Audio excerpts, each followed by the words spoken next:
नमस्कार विद्यार्थी मित्र, या अगोदरच्या तासामध्ये आपण सहकारी संस्थांच्या हिशोब तपासणीचे जे काही विविध प्रकार आहेत तर त्या प्रकारांसंदर्भात सविस्तर अशा प्रकारची जी काही माहिती आहे तर ती माहिती पाहिलेली आहे. वार्षिक किंवा वैधानिक हिशोब तपासणी, निरंतर किंवा सतत हिशोब तपासणी, अंतर्गत हिशोब तपासणी आणि मध्यवर्ती हिशोब तपासणी किंवा अंतरिम हिशोब तपासणी. तर असे हिशोब तपासणीचे जे काही 4 प्रकार आहेत तर त्या 4 प्रकारांसंदर्भात सविस्तर अशा प्रकारची जी काही चर्चा आहे, सविस्तर अशा प्रकारची जी काही माहिती आहे तर ती माहिती आपण या अगोदरच्या तासामध्ये पाहिलेली. तर यानंतर आपल्याला या तासामध्ये या जे काही सहकारी संस्था आहेत तर या सहकारी संस्था जे हिशोब किंवा जमा खर्च ठेवत असतात आणि या हिशोबाची किंवा जमा खर्चाची जी काही तपासणी केली जात असते तर त्या तपासणीवरून सहकारी संस्थांना त्या संस्थेचा दर्जा लक्षात यावा, त्या संस्थेची आर्थिक व सांपत्तिक स्थिती लक्षात यावी यासाठी योग्य तो अंकेक्षण वर्ग दिला जात असतो. म्हणजे अंकेक्षणाचे 4 वर्ग निर्माण केलेले आहेत. अ वर्ग, ब वर्ग, क वर्ग आणि ड वर्ग असे 4 वर्ग दिलेले आहेत आणि या 4 पैकी योग्य तो अंकेक्षण वर्ग सहकारी संस्थांना दिला जात असतो आणि तो कशाच्या आधारे दिला जात असतो तर हिशोब तपासणीच्या आधारे दिला जात असतो. कारण अंकेक्षण केल्यानंतर त्या संस्थेचा दर्जा, त्या संस्थेची आर्थिक स्थिती जी आहे तर ती स्थिती लक्षात येत असते, निष्पन्न होत असते आणि त्यावरून सहकारी संस्थेला अ, ब, क किंवा ड यापैकी एक अंकेक्षण वर्ग दिला जात असतो. तर हे जे काही अंकेक्षण वर्ग आहे तर त्या अंकेक्षण वर्ग देत असताना सहकारी संस्थेमधल्या जे काही विविध बाबी आहेत तर त्या विविध बाबींना 100 गुण ठेवलेले असतात आणि त्या 100 गुणांपैकी योग्य ते गुण मिळवणारी जी काही सहकारी संस्था आहे तर त्या सहकारी संस्थेला योग्य तो अंकेक्षण वर्ग दिला जात असतो. म्हणजे ज्या प्रमाणात सहकारी संस्थेला गुण प्राप्त होतील त्या प्रमाणात त्या सहकारी संस्थेला अ, ब, क किंवा ड तर यापैकी एक अंकेक्षण वर्ग दिला जात असतो. तर सहकारी संस्थेचं हे जे काही अंकेक्षण आहे तर ते अंकेक्षण करत असताना त्या सहकारी संस्थेची सभासद संख्या पाहिली जात असते. त्या सहकारी संस्थेकडे उपलब्ध असणारं जे काही भांडवलाचं प्रमाण आहे तर त्या भांडवलाचं प्रमाण लक्षात घेतलं जात असतं. त्या संस्थेच्या व्यवहारांचं प्रमाण लक्षात घेतलं जात असतं. त्या सहकारी संस्थेला मिळणारा नफा तोटा लक्षात घेतलं जात असतो. त्या सहकारी संस्थेकडे ठेवी किती प्रमाणात गोळा झालेल्या आहेत त्याचंही प्रमाण लक्षात घेतलं जात असतं. त्या संस्थेचं व्यवस्थापन कार्यक्षम चाललेलं आहे की अकार्यक्षम चाललेलं आहे हे लक्षात घेतलं जात असतं. त्या सहकारी संस्था वर्षभर आपले सर्व आर्थिक व्यवहार नियमाला अनुसरून करतात किंवा नियमाचं उल्लंघन करून करतात तेही लक्षात घेतलं जात असतं. सहकारी संस्थांचे जे काही हिशोब आहेत तर ते हिशोब शास्त्रशुद्ध पद्धतीने ठेवले जातात का जाणून बुजून त्याच्यामध्ये काही चुका केल्या जातात आणि जर जाणून बुजून चुका केलेल्या असतील किंवा अज्ञातपणामुळे चुका झालेल्या असतील तर त्या चुका दुरुस्त केल्या जातात का. त्यानंतर सहकारी संस्थेमध्ये सभासदांच्या आणि संचालक मंडळाची जे काही सभा आहे तर त्या सभा वेळेवर बोलावल्या जातात का, आयोजित केल्या जातात का, नियमानुसार त्या सभेचं जे काही कामकाज आहे तर ते कामकाज पार पाडलं जातं का. यानंतर या जे काही सहकारी संस्था आहेत तर या सहकारी संस्थांमध्ये ज्या वेगळ्या प्रकारच्या जे काही निवडणुका आयोजित केल्या जात असतात म्हणजे संचालक मंडळाची निवडणूक असेल, त्यानंतर उपसमितीची निवडणूक असेल, अध्यक्षाची निवड असेल, उपाध्यक्षाची निवड असेल तर या ज्या काही निवडणुका आहेत तर त्या निवडणुका अगदी खुल्या वातावरणामध्ये पार पाडल्या जातात का, नियमाला अनुसरून पार पाडल्या जातात का, त्याचबरोबर वेळेवर निवडणुका घेतल्या जातात का.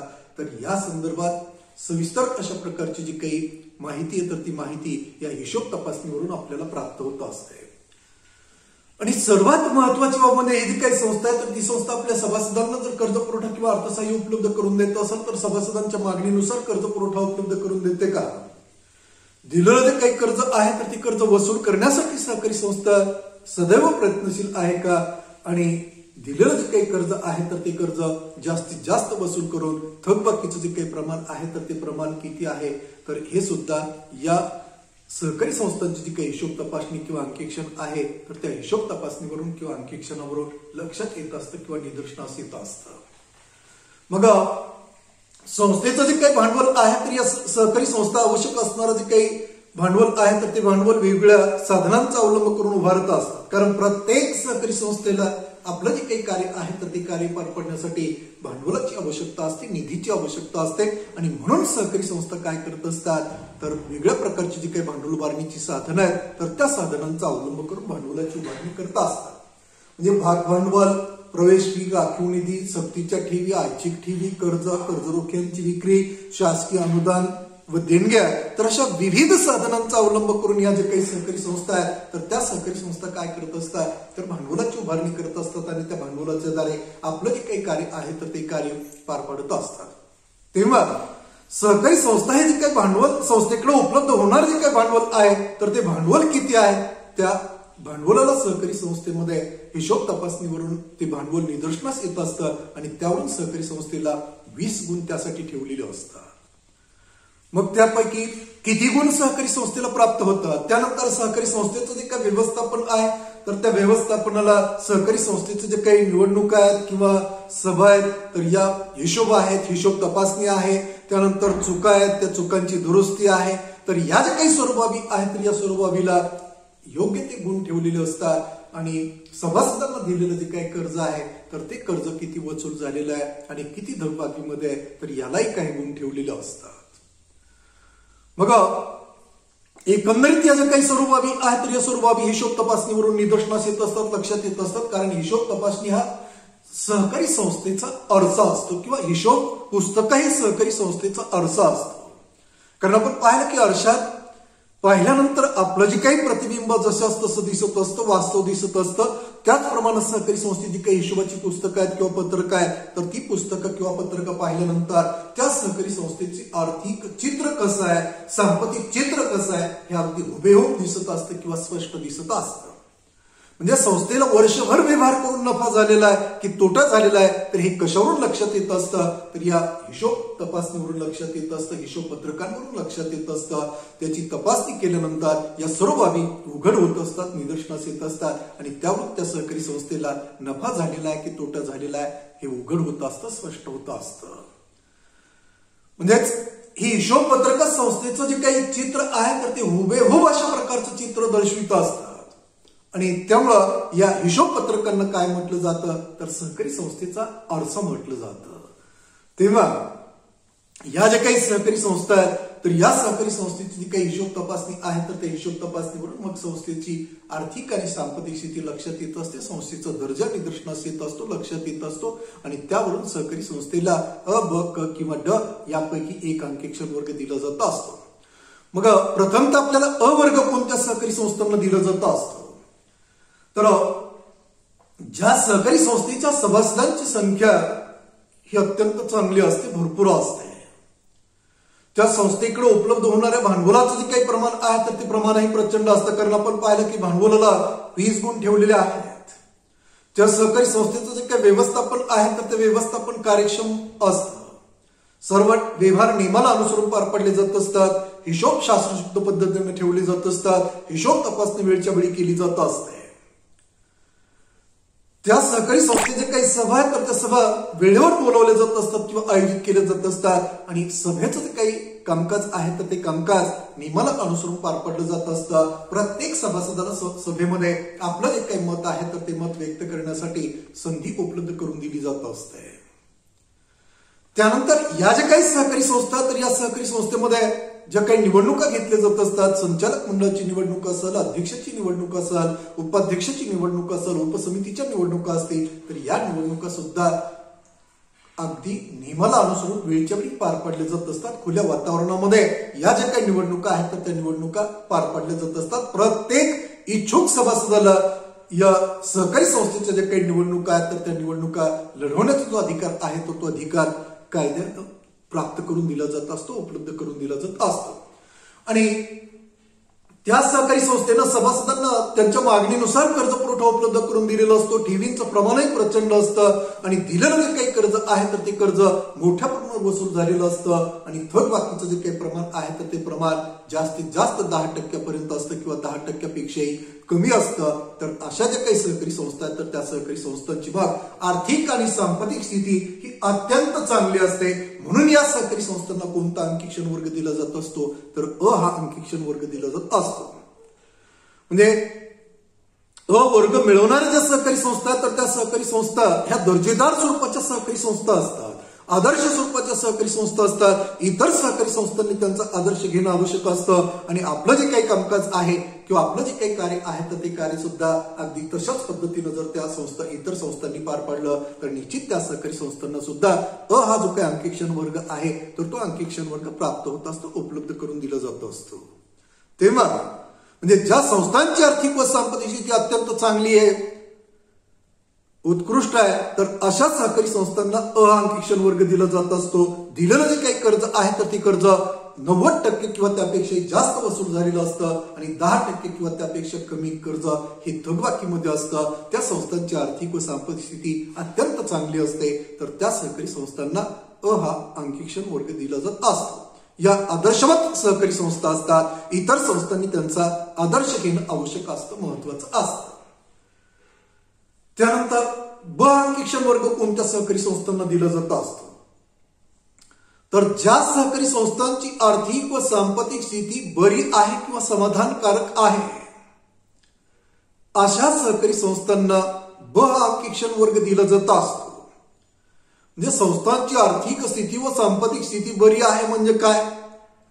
ज्या संस्थांची सभासद संख्या ही बरी आहे किंवा समाधानकारक आहे, भांडवलाचं प्रमाण समाधानकारक आहे, ठेवींचं प्रमाण समाधानकारक आहे, त्यानंतर व्यवस्थापन कार्यक्षमपणे चालवण्याचा प्रयत्न केला जातोय, त्यानंतर निवडणुका वेळेवर घेतल्या जातात, त्यानंतर त्या सहकारी संस्था सर्व हिशोब शास्त्रशुद्ध पद्धतीनं ठेवण्याचा प्रयत्न करत आहे. म्हणजे चांगल्यापैकी हिशोब ठेवले जातात, बऱ्यापैकी हिशोब ठेवले जातात, सर्व व्यवहार शास्त्रशुद्ध पद्धतीने हिशोब पत्रकांमध्ये नोंदवले जातात. ज्या हिशोब तपासणीच्या वेळी निदर्शनास आलेले जे काही चुका आहे तर त्या चुकाही दुरुस्त केल्या जातात. त्या सहकारी संस्थांचं व्यवस्थापन हे कार्यक्षम असतं. परंतु या जे काही सहकारी संस्था तर या सहकारी संस्थांना जे काही हिशोब तपासणी संदर्भात 100 गुण ठेवलेले असतात तर त्यापैकी त्या सहकारी संस्थेला किती गुण मिळालेले असतात? 50 ते 59% गुण मिळालेले असतात. अ वर्ग 60% किंवा त्यापेक्षा जास्त गुण मिळवणारे ज्या संस्था आहेत तर त्या संस्थांना अ वर्ग दिला जात असतो. आणि ब वर्ग कोणत्या संस्थांना तर 50 ते 59 गुण मिळवणाऱ्या ज्या संस्था आहेत तर त्या सहकारी संस्थांना ब अंकेक्षण वर्ग दिला जात असतो. मग या संस्थांची सभासद संख्या, भांडवलाचं प्रमाण, ठेवींचं प्रमाण हे समाधानकारक असतं, बरं असतं. सभासदांना कर्ज पुरवठाही समाधानकारकरित्या केलेला असतो. दिलेलं जे काही कर्ज आहे तर ते कर्जही वसूल करण्याचा मोठ्या प्रमाणावर प्रयत्न केलेला असतो. त्या संस्थेची आर्थिक व सांपत्तिक स्थिती बरी असते, समाधानकारक असते आणि त्या संस्थेच्या सर्व निवडणुका नियमानुसार वेळेच्या वेळी पार पाडण्याचा प्रयत्न केला जात असतो. आणि त्या सहकारी संस्थेनं सभासदांना दिलेलं जे काही कर्ज आहे तर ते कर्ज बऱ्याचपैकी वसूल झालेलं असतं. म्हणजे थकबाकीचं जे काही प्रमाण आहे तर ते प्रमाण 25% आसपास असतं. म्हणजे 75% आसपास जे काही कर्ज आहे तर ते कर्ज वसूल झालेलं असतं आणि 25% आसपासचं जे काही कर्ज आहे तर ते कर्ज थकबाकीमध्ये असतं. तर अशा ज्या काही संस्था आहेत तर त्या संस्थांची आर्थिक व सांपत्तिक स्थिती ही बरी असते किंवा समाधानकारक असते. म्हणजे फार उत्कृष्ट नसते, चांगली नसते. व्यवस्थापन थोड्याफार प्रमाणात अकार्यक्षम बनलेलं असतं. संस्थेमध्ये थोडेफार गैरव्यवहार किंवा भ्रष्टाचार झालेला असतो. नियमांचं उल्लंघन करून थोडंफार प्रमाणात कार्य पार पडलेले असतात. आणि महत्वाची बाब म्हणजे सभासदांना दिलेलं जे काही कर्ज आहे तर ते कर्ज त्यापैकी 25% कर्ज हे थकबाकीमध्ये असतं. 70-75% आसपासचं जे काही कर्ज आहे तर ते कर्ज वसूल झालेलं असतं. म्हणून या सहकारी संस्थांची जी काही आर्थिक व सांपत्तिक स्थिती आहे ती जरी अत्यंत चांगली नसली तरी आर्थिक व सांपत्तिक स्थिती बरी किंवा समाधानकारक असते. म्हणून या सहकारी संस्थांना काय केलं जात असतो तर ब हा अंकेक्षण वर्ग दिला जात असतो. त्यानंतर क हा अंकेक्षण वर्ग कोणत्या संस्थांना दिला जात असतो तर ज्या सहकारी संस्थांना 100 पैकी 35 ते 49% गुण मिळालेले असतात. म्हणजे हिशोब तपासणीवरून म्हणजे त्या संस्थेची सभासद संख्या, भांडवलाचं प्रमाण, व्यवहारांचं प्रमाण, ठेवीचं प्रमाण, त्या संस्थेमध्ये सभा कशा पद्धतीने आयोजित केल्या जातात, वेळच्या वेळी आयोजित केल्या जातात का, नियमाला अनुसरून सभेचं कामकाज चालवलं जातं का, त्यानंतर हिशोब शास्त्रशुद्ध पद्धतीने ठेवले जातात का, सर्व हिशोबाची पत्रकं नियमानुसार नोंदवली जातात का, संचालक मंडळाच्या निवडणुका नियमानुसार वेळच्या वेळी घेतल्या जातात का, त्यानंतर दिलेलं जे काही कर्ज आहे तर ते कर्ज वसूल करण्यासाठी प्रयत्न केला जातोय का, तर या जे काही सर्व बाबी आहेत तर या सर्व बाबी लक्षात घेतल्या जात असतात आणि त्यावरून सहकारी संस्थेला हे गुणदान केलं जात असतं. तर ज्या सहकारी संस्थांना 35 ते 49 गुण मिळालेले असतात त्या सहकारी संस्थांना क अंकीक्षण वर्ग मिळालेला असतो. म्हणजे त्या संस्थांमध्ये गैरव्यवहारांचं प्रमाण वाढलेलं असतं, उंचावलेलं असतं. सभासदांचं संस्थेच्या कारभाराकडे तितकंसं लक्ष नसतं. संचालक मंडळ, अधिकारी, कर्मचारी संगनमतानं गैरव्यवहार करत असतात. संस्थेच्या साधन संपत्तीचा अनेक वेळा सुहितासाठी वापर करत असतात. दिलेलं जे काही कर्ज आहे तर ते कर्ज जवळजवळ 30 ते 40% आसपास थकबाकीमध्ये असतं. म्हणजे संस्थेची जी काही आर्थिक व सांपत्तिक स्थिती आहे तर ती स्थिती काय झालेली असते, खालावलेली असते. परंतु प्रयत्न केल्यानंतर मात्र काय होणार असतं, तिच्यामध्ये सुधारणा होणारी असते. म्हणजे जर शासनानं अनुदान उपलब्ध करून दिलं, आर्थिक मदत उपलब्ध करून दिली, त्यानंतर संचालक मंडळ सभासदांनाही संस्थेच्या कारभाराकडे बारकाईनं लक्ष दिलं, संचालक मंडळानंही लक्ष दिलं, अधिकाऱ्यांना कर्मचाऱ्यांना आपली कार्य नियमानुसार पार पाडली तर निश्चित त्या सहकारी संस्थेच्या आर्थिक व सांपत्तिक स्थितीमध्ये सुधारणा होणारी असते. म्हणून या सहकारी संस्थांना काय केलं जात असतं तर क हा अंकीक्षण वर्ग दिला जात असतो. म्हणजे सभासदांना दिलेलं जे काही कर्ज आहे तर ते कर्ज 30 ते 40% आसपास कसं असतं, थकबाकीमध्ये असतं. म्हणजे थकबाकीचं जे काही प्रमाण आहे तर ते प्रमाण उंचावलेलं असतं, वाढलेलं असतं. परंतु जर कर्ज वसुलीसाठी संस्थेनं प्रयत्न केले, संचालक मंडळानं प्रयत्न केले, अधिकाऱ्यांना कर्मचाऱ्यांना प्रयत्न केले, स्वतंत्र कक्ष स्थापन केला, त्यामध्ये काही अधिकारी कर्मचारी नियुक्त केले आणि त्यांच्यावर जर कर्ज वसुलीची जबाबदारी सोपवली तर निश्चित कर्ज वसुली मोठ्या प्रमाणावर होऊन थकबाकीचं जे काही प्रमाण आहे तर ते प्रमाण कमी होण्यासाठी त्याची मदत होत असते. म्हणजे संस्थेच्या आर्थिक व सांपत्तिक स्थितीमध्ये सुधारणा होणारी असते.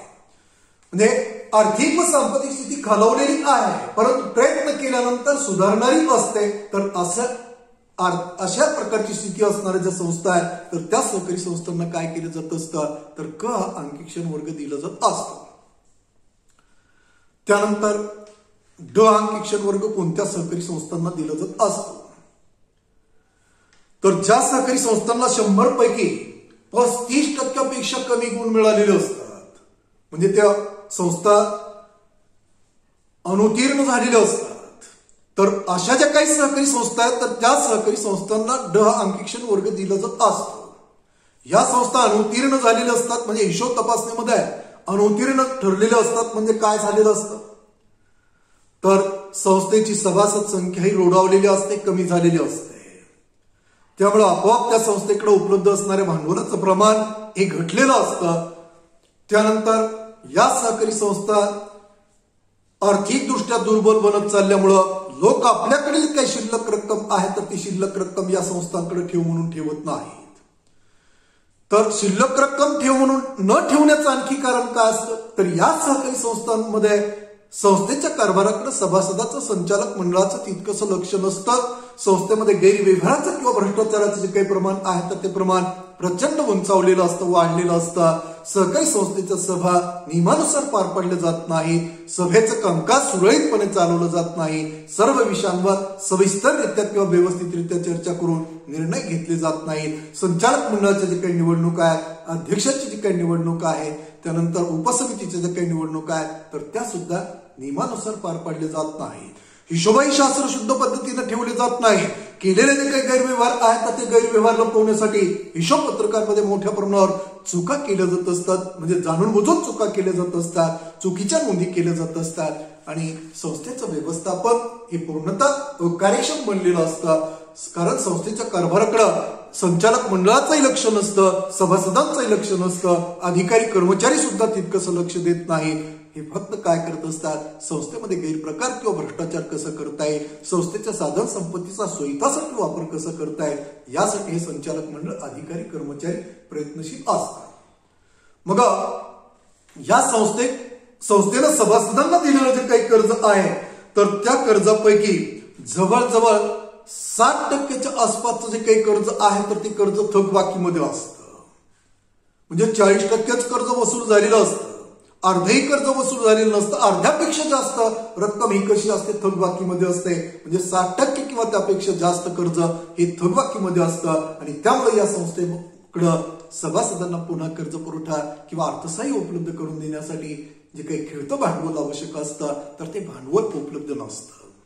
या संस्था पूर्णतः डबघाईस आलेल्या असतात. कितीही प्रयत्न केले म्हणजे शासनानं किती अनुदान उपलब्ध करून दिलं, किती आर्थिक मदत केली, तरी या सहकारी संस्थांच्या आर्थिक स्थितीमध्ये कसल्याही प्रकारची सुधारणा होणारी नसते. तर अशी स्थिती म्हणजे आर्थिक स्थिती ज्या संस्थेची झालेली असते तर त्या सहकारी संस्थेला ड अंकेक्षण वर्ग दिला जात असतो. म्हणजे त्या सहकारी संस्थांचं काय करणं आवश्यक असतं तर विसर्जन करणं आवश्यक असतं. कारण त्या सहकारी संस्था पूर्णतः आर्थिक दृष्ट्या दुर्बल बनलेले असतात. कितीही मदत केली, कितीही सुधारणा करण्याचा प्रयत्न केला तरी कुठल्याही प्रकारची सुधारणा होणारी नसते, बदल होणारे नसतात. कारण भ्रष्टाचाराचं जे काही प्रमाण आहे तर ते प्रमाण इतकं काही उंचावलेलं असतं की त्या सहकारी संस्थेकडं कुठल्याच प्रकारचं भांडवल शिल्लक राहिलेलं नसतं.